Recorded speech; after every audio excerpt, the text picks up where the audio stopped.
मुलाकात होती है आईपीएस भंवर सिंह शेखावत से।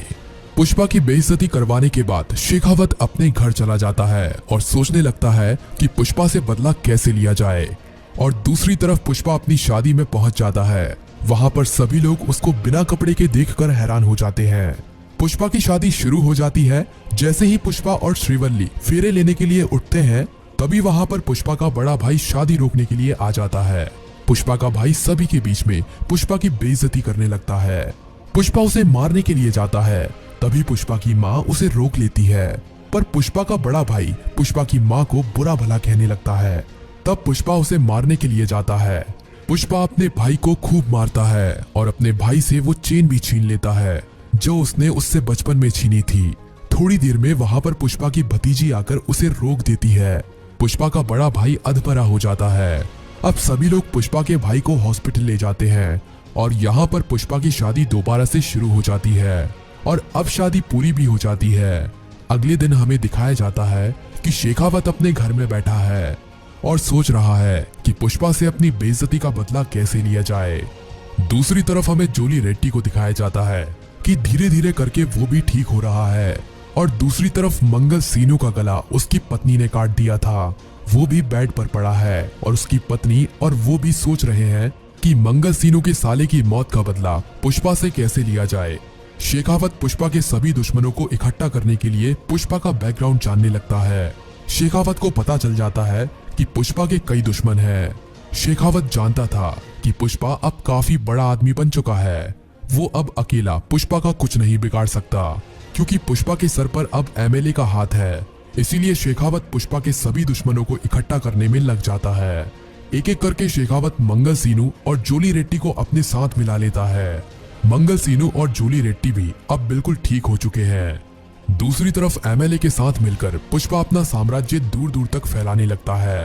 पुष्पा अब चंदन की लकड़ियों की सप्लाई विदेशों में और भारत के कई बड़े बड़े शहरों में भी करने लगता है। अब चंदन की लकड़ियों की सप्लाई भारत में बेंगलुरु, मुंबई, कोलकाता जैसे कई बड़े बड़े शहरों में होने लगी है और चंदन की सप्लाई जापान और श्रीलंका में भी होने लगी है। पुष्पा का बिजनेस फैलाने में जोली रेड्डी के बड़े भाई जक्का रेड्डी का काफी बड़ा हाथ है। जक्का रेड्डी अभी तक पुष्पा के साथ इसीलिए है क्योंकि पुष्पा ने उसकी जान बचाई थी, पर आने वाले समय में जक्का रेड्डी भी पुष्पा से बदला लेगा, क्योंकि पुष्पा ने ही उसके भाई जोली रेड्डी को मारा था और जोली रेड्डी को अधमरा कर दिया था। अब शेखावत, मंगल सीनू और जोली रेड्डी पुष्पा को मारने का प्लान बनाने के लिए एक मीटिंग रखते हैं। अगले दिन मंगल सीनू और जोली रेड्डी उस मीटिंग में पहुंच जाते हैं। शेखावत इन्हें कहता है कि हमें सिर्फ पुष्पा को मारना नहीं है, पहले पुष्पा को तड़पाना है और एक एक करके उसके सभी चाहने वाले उससे छीनने हैं। तब हमें आखिरी में जाकर पुष्पा को मारना है। शेखावत की इस बात से मंगल सीनू और जोली रेड्डी सहमत होते हैं।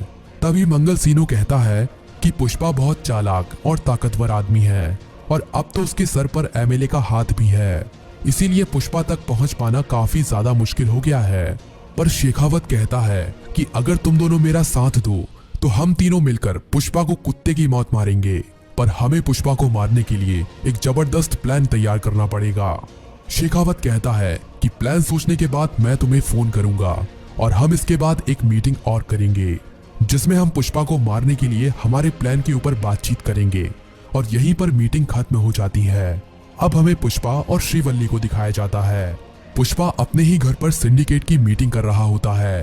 तभी श्रीवल्ली काफी खुश थी और पुष्पा के पास आती है और पुष्पा के गले लग जाती है और पुष्पा को बताती है कि वो माँ बनने वाली है। पुष्पा ये सुनकर काफी खुश होता है। पुष्पा एक काफी बड़ी पार्टी का ऐलान कर देता है। सभी लोग उस पार्टी की तैयारियों में लग जाते हैं, क्योंकि इस पार्टी में काफी बड़े बड़े लोग आने वाले थे। कई मंत्री, एमएलए और दिल्ली, बेंगलुरु, मुंबई से कई बड़े बड़े लोग पुष्पा की इस पार्टी में आने वाले थे। और इसी पार्टी में चेन्नई से मुर्गन भी आने वाला था और मुर्गन पुष्पा को एक काफी बड़ा ऑर्डर भी देने वाला था। शेखावत को ये बात पता चल जाती है कि पुष्पा अपने घर में काफी बड़ी पार्टी करने वाला है। शेखावत प्लान बनाता है कि वो इस पार्टी में पुष्पा के ऊपर हमला करेगा और उसे मारेगा। इस प्लान को बताने के लिए शेखावत मंगल सीनू और जोली रेड्डी को फोन करता है। शेखावत इन दोनों को अपना प्लान बताता है। मंगल सीनू कहता है कि पार्टी में काफी बड़े बड़े लोग आने वाले हैं, इसीलिए पार्टी में काफी ज्यादा सिक्योरिटी होगी। बिना कार्ड के अंदर घुसना नामुमकिन होगा। पर शेखावत कहता है कि मेरा दिमाग एक पुलिस वाले का दिमाग है, तुम बस अपने आदमियों को तैयार रखना, मैं खुद उनके साथ पार्टी में अंदर जाऊंगा और पुष्पा के चाहने वाले हर एक को और पुष्पा को भी मैं ही मारूंगा। मंगल सीनू अपने आदमियों को हथियार देकर तैयार करता है। कुछ ही दिनों के बाद पार्टी की तारीख आ जाती है। पुष्पा की ये पार्टी काफी धूमधाम से होने वाली थी। काफी बड़े बड़े लोग इस पार्टी में पहुंच चुके थे।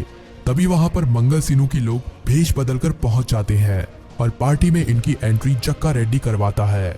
जक्का रेड्डी भी शेखावत के इस प्लान में उसके साथ है, क्योंकि वो भी पुष्पा से बदला लेना चाहता है, क्योंकि पुष्पा ने उसके भाई को मारा था। थोड़ी देर में पुष्पा भी श्रीवल्ली के साथ यहाँ पर पहुंच जाता है।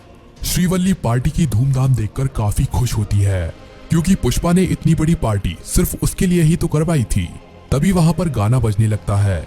गाने के बीच में मंगल सीनू के लोग फायरिंग शुरू कर देते हैं और तभी सभी लोग इधर उधर भागने लगते हैं।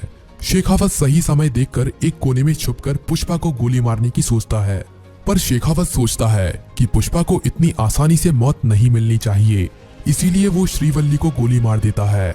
पुष्पा श्रीवल्ली को देखता है और हॉस्पिटल ले जाने लगता है। तभी श्रीवल्ली की मौत वहीं पर हो जाती है। इसके बाद पुष्पा काफी गुस्सा हो जाता है, पर अभी तक पुष्पा को ये नहीं पता है कि ये सब शेखावत ने किया है। तभी पुष्पा शेखावत को वहां से जाते हुए देख लेता है। पुष्पा को शक हो जाता है कि ये सब शेखावत ने अपनी बेइज्जती का बदला लेने के लिए किया है। अब बदला लेने की बारी पुष्पा की थी। पुष्पा को ये बात भी पता चल जाती है कि शेखावत की इस चाल में उसके साथ मंगल सीनू और जूली रेड्डी भी शामिल थे। पुष्पा काफी गुस्सा था। पुष्पा अपनी बंदूक निकालता है और जूली रेड्डी और मंगल सीनू के घर पहुंच जाता है। वहां पर वे दोनों पुष्पा की इस हार पर पार्टी कर रहे होते हैं। पुष्पा एक एक करके मंगल सीनू के सभी आदमियों को मार देता है। पुष्पा अब अंदर जाता है तो उसे वहां पर मंगल सीनू और जूली रेड्डी के साथ जक्का रेड्डी भी मिलता है। जक्का रेड्डी पुष्पा की इस हार पर जश्न मनाने के लिए यहाँ पर आया था। पुष्पा जक्का रेड्डी को यहाँ पर देखकर हैरान होता है और जक्का रेड्डी से पूछता है कि तुम भी इनके साथ मिले हुए हो। जक्का रेड्डी कहता है कि तुमने मेरे भाई को मारा था, वो बात मैं कैसे भूल सकता हूँ। मैं तुम्हारे साथ इसीलिए था ताकि मैं अपनी भाई की मौत का बदला ले सकूं।